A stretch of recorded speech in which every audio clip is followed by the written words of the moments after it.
आप छोटी छोटी बातों के लिए लड़ रहे हैं, राम जन्मभूमि के लिए लड़ रहे हैं, कृष्ण जन्मभूमि के लिए लड़ रहे हैं, ज्ञान वापी के लिए लड़ रहे हैं। मैं इसे विशुद्ध मूर्खता कहता हूँ। आप राम मंदिर के लिए लड़ने गए, लोग कहते हैं, राम भद्राचार्य जी महाराज के जो शिष्यगण हैं वो कहते हैं हमारे गुरुजी ने सुप्रीम कोर्ट में जा करके ऐसे ऐसे प्रूफ दिए ये राम जन्मभूमि है। अरे वाह वाह वाह। दूसरे हमारे जगत गुरु शंकराचार्य जी महाराज के उन्होंने रामालय ट्रस्ट बनाया था, उनके जो वकील हैं कहते हैं कि उन लोगों ने बड़े बड़े प्रूफ दिए जाकर के देखो ये राम जन्मभूमि। एक बात बताओ, आप मेरी समझ में इतनी सी बात नहीं आती, पता नहीं आपकी समझ में कैसे आ रही है।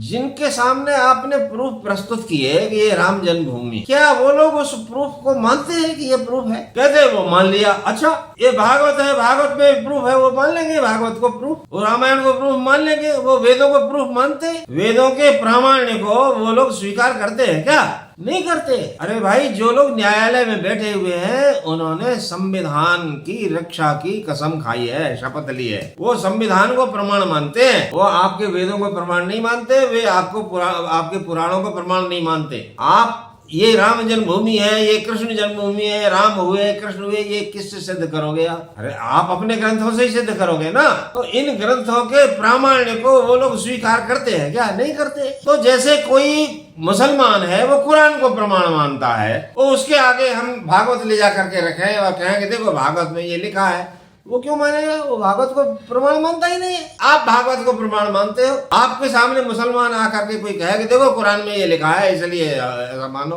तो हम मानेंगे क्या? नहीं मानेंगे। जो जिस चीज को मानता है उसी से अपनी बात सिद्ध करनी चाहिए ना। मैं ये कह रहा था कि आपके पास लड़ने के लिए साधन क्या है? यही साधन है, अब दूसरा कोई साधन बचा ही नहीं। एक साधन ये है, आज लोकतंत्र है, इस देश की 140 150 करोड़ जनता है, मतदाता है यहाँ पर। उन सब मतदाताओं को आप अपने पक्ष में कर लो, सबको समझा लो कि हाँ वे हमारी बात को सपोर्ट करें, समर्थन करें। समझा सकते हो? नहीं समझा सकते। इतनी शक्ति करपात्री जी बेचारे प्रयत्न कर करके थक गए, चले गए, ऊपर चले गए, प्रयत्न करते करते सफल नहीं हो पाए। वो बहुत सोचते विचारते थे कि चलो कुछ तीर्थ स्थान है, मथुरा है, अयोध्या है, काशी है, ऐसी जगहों पर तो हम अपने उम्मीदवार खड़े करेंगे चुनाव में, तो लोग हमको वोट देंगे। महाराज वो जिसको खड़ा करते थे चुनाव में उसी की जमानत जब्त हो जाती। तो आप अपने पक्ष का समर्थन करने वाले, अपने मत को मानने वाले को चुनाव में खड़ा करके विजयी बना सकेंगे, ये तो संभव ही नहीं दिखता। आज आपकी पार्लियामेंट है, हिंदूवादी पार्टी है, एक भी संस्कृत का विद्वान बता दो जो आपने चुन करके वहां भेजाओ, नहीं भेज सकते। लोग उसको वोट देंगे ही नहीं। कोई डाकू खड़ा हो जाए अतीक अहमद जैसा, उसको वोट दे देंगे, उसको पहुंचा देंगे वहां पर। एक से एक बढ़कर के भ्रष्टाचारी लोग होंगे, उनको जो वहां पहुंचा देंगे। लेकिन कोई संस्कृत का विद्वान हो, सज्जन हो, साधु स्वभाव वाला हो, उसको नहीं पहुंचाएंगे। तो कहने का मतलब ये है कि आपके पास ये साधन तो है नहीं, ये शक्ति है नहीं कि आप इस तरह से अपनी बात वहां पहुंचा सको, लड़ सको।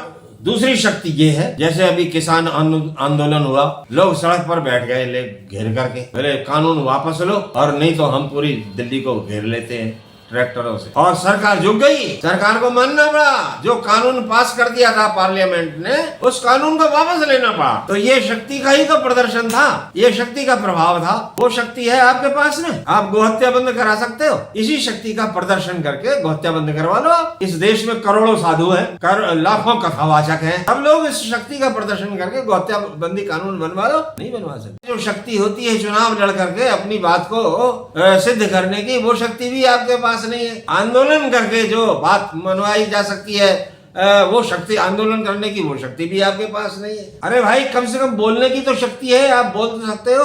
अपनी बात को आप पार्लियामेंट में पहुंचा नहीं सकते, अरे न्यायालय में तो पहुंचा सकते हो, न्यायालय में भी नहीं पहुंचा सकते। भाई आप, ये राम जन्मभूमि है, ये कृष्ण जन्मभूमि है, ये प्रूफ आप न्यायालय में दे सकते हो। तो जो मैं आपसे कहने जा रहा हूँ वो बात आप न्यायालय में नहीं पहुंचा सकते। आप न्यायालय में पहुंचाइए, लेकिन ऐसे मत पहुंचाइए। आप जिस तरह पहुंचा रहे हैं वो आपका जो तरीका है वो गलत है। कैसे गलत है? देखो, मैं इस बात को समझाने की कोशिश करता हूँ। उन लोगों ने भागवत और रामायण की कसम नहीं खाई है, भागवत और रामायण का पालन करने की शपथ नहीं ली है। उन्होंने संविधान की शपथ ली कि हम संविधान का पालन करेंगे, संविधान की रक्षा करेंगे। आपको अपनी बात न्यायालय में संविधान के माध्यम से ही कहनी है। यही कृष्ण जन्मभूमि नहीं, आपको सारे भारतवर्ष की बात संविधान के माध्यम से ही कहनी है। संस्कृत में एक सूक्ति है, यस्याम भूमौ पतितः ताम आलम्ब्य विमुच्यते। आप जिस जमीन पर गिरे हैं, जहां गिरे हैं, उसी का आश्रय लेकर के जब खड़ा होना होगा ना, तो आप ऐसे उसका सहारा लेकर के तभी आप खड़े हो सकते हैं। गिरे यहाँ पर है और दूसरी जगह का सहारा लेकर के आप नहीं खड़े हो सकते। यस्याम भूमौ पतितः ताम आलम्ब्य विमुच्यते। तो हम गिरे कहां पर हैं? हम गिरे हैं संविधान। ये जो संवैधानिक व्यवस्था इस समय चल रही है, इस व्यवस्था में हम लोग गिरे हुए हैं। इसी व्यवस्था का सहारा लेकर के हम खड़े हो सकते। कैसे खड़े हो सकते हैं? मैं आपको 2-3 बातें बताने जा रहा हूँ, ध्यान से सुनिए। सबसे पहली बात यह है, हमारे संविधान में भारतीय नागरिक की परिभाषा की गई है कि इस भारत का नागरिक कौन हो सकता है। ये पूरा चैप्टर है, आप पढ़ लीजिए उठा करके। दूसरी बात यह है, संविधान की व्याख्या करने का अधिकार केवल सुप्रीम कोर्ट को है। सुप्रीम कोर्ट कह सकता है कि संविधान में ये जो लिखा है इसका मतलब ये है। अब सुप्रीम कोर्ट को ही अधिकार है कि जो भारतीय नागरिक की व्याख्या बताई, भारतीय नागरिक किसे कहते हैं, ये सुप्रीम कोर्ट को बताना चाहिए। संविधान में लिखा है, सही है।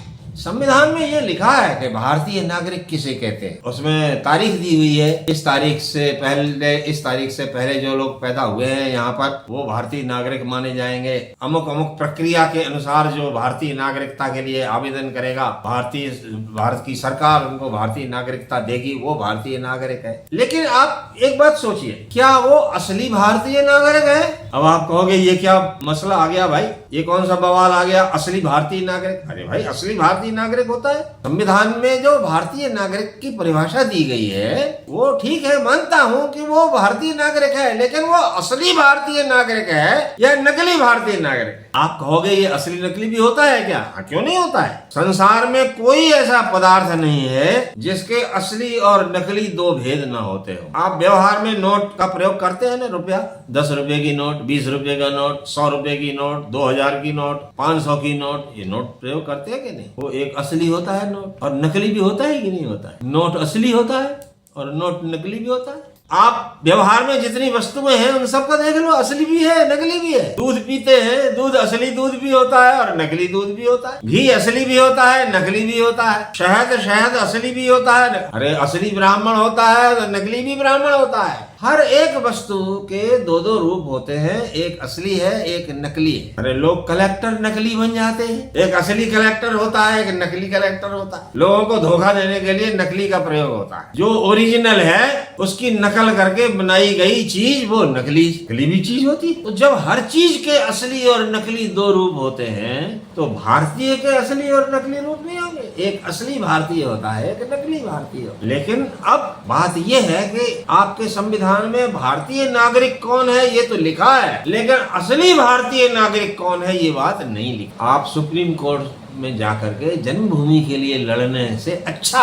ये है कि आप सुप्रीम कोर्ट से पूछें कि आप असली भारतीय नागरिक की परिभाषा करें। सुप्रीम कोर्ट मना तो नहीं कर सकता। आपको वहाँ राम जन्मभूमि के लिए प्रूफ देना नहीं पड़ेगा कि ये देखो प्रूफ है। ये तो सुप्रीम कोर्ट की जवाबदारी है कि असली और नकली का डिफरेंस क्या है, क्या भेद है, ये वो करे, वो पूछेगा। आप करो भाई, वो सब जो सुप्रीम कोर्ट में केस करने गए उनसे वो पूछेगा, आप करो। पहले आपको समझना चाहिए, जब आप समझेंगे तब ना सुप्रीम कोर्ट को समझाएंगे। और सुप्रीम कोर्ट के सामने जो फैक्ट्स, जो वास्तविकताएं आप प्रस्तुत करेंगे, उन्हीं के आधार पर सुप्रीम कोर्ट अपना फैसला देगा, अपना निर्णय देगा। आपको इस बात के लिए लड़ने की जरूरत है। आप केवल एक मुद्दा पकड़ लीजिए, ये असली और नकली का, असली भारतीय और नकली भारतीय। असली भारतीय की परिभाषा क्या करेंगे? होता तो है असली भारतीय, ये तो पक्का है। पहचानेंगे कैसे? नहीं पहचानने का प्रभाव ये है, उसका असर ये है, उसका फल ये है कि एक असली भारतीय को जो अधिकार मिलना चाहिए वो असली भारतीय को नहीं मिल रहा है। नकली भारतीय वो अधिकार ले जा रहे हैं। ये सारी समस्याओं की जड़ है। इसलिए ये बहुत जरूरी है समझना। पहले समझो फिर समझाओ। मैं बताता हूँ, आप मेरी बात काट करके बताइए कि नहीं मेरी बात गलत है। असली भारतीय नागरिक कौन है? ये देखो, सुप्रीम कोर्ट में कोई भी विषय विवाद का जाता है तो वो पहले ये निर्णय करता है कि ये विषय संवैधानिक है या असंवैधानिक। एक बार राम जन्मभूमि का भी केस चला गया था, उसमें नरसिम्हा राव की गवर्नमेंट के जमाने में कि ये राम जन्मभूमि पर आप फैसला दीजिए, तो उन्होंने लौटा दिया, कहा कि ये संवैधानिक नहीं है। तभी मैंने ये सोचा कि सुप्रीम कोर्ट के पास जो भी मुद्दा जाता है तो ये सोचता है ये संवैधानिक है, असंवैधानिक है।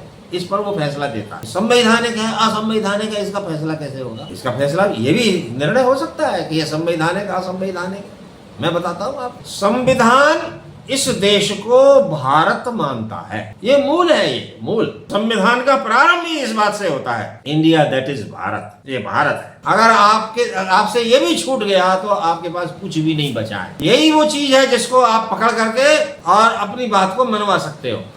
संविधान इस देश को भारत मानता है, इसलिए जिनके जीवन के समस्त आचार और विचार उन ग्रंथों के आधार पर होते हों, जिन ग्रंथों से यह देश भारत प्रमाणित होता है, वे इस देश के असली नागरिक हैं, वे असली भारतीय नागरिक। जिन लोगों के जीवन के समस्त आचार विचार ऐसे ग्रंथों से प्रमाणित होता है, जिन ग्रंथों से इस देश का भारत नाम प्रमाणित नहीं होता है, वे इस देश में भले ही पैदा हुए हों, इस देश के असली भारतीय नागरिक नहीं हो सकते। वे भारतीय नागरिक तो हैं, असली नहीं है, नकली। असली और नकली भारतीय नागरिक की यही एकमात्र परिभाषा है। अब अगर आप इस परिभाषा को नहीं मानोगे तो क्या होगा? तो यही होगा जो 1947 में हुआ, भारत का विभाजन हो गया। भारत का विभाजन क्यों हुआ? मतदान किया गया। मतदान करने का अधिकार उन लोगों को दिया गया, उन लोगों को भी दिया गया जिनके जीवन के समस्त आचार विचार को प्रमाणित करने वाले ग्रंथों से ये देश भारत प्रमाणित नहीं होता है। ऐसे लोगों को इस देश के भाग्य के निर्णय का अधिकार दिया गया, मताधिकार दिया गया। तो उन्होंने अपना मताधिकार का प्रयोग किया और उन्होंने कह दिया कि इस देश का इतना भाग पाकिस्तान है, बना दिया।